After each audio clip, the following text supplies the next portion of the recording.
yang menjadi motivasi kita membuat padlon kopi ini, Pak Ketua? Ya, perlu diketahui ini adalah pertama sekretariat bersama Sekber Jurnalis Aceh, Ya. pertama yang berada di Kota Banda Aceh. Jadi tempat berkumpulnya teman-teman wartawan di sini. Dulu namanya Warkop Sekber, dan sekarang kita beralih ke Padlon Kopi. Kenapa beralih ke Padlon Kopi? Karena pengelolaannya dikelola oleh Padlon Kopi.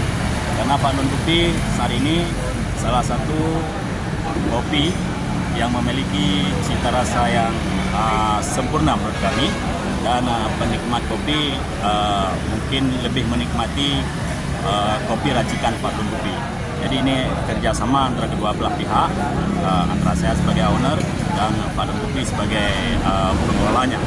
Kita berharap ini menjadi tempat berkumpulnya teman-teman wartawan dan seluruh komunitas yang ada di Kota Banda Aceh, menjadi ajang silaturahmi, ajang tempat bisnis dan lain sebagainya.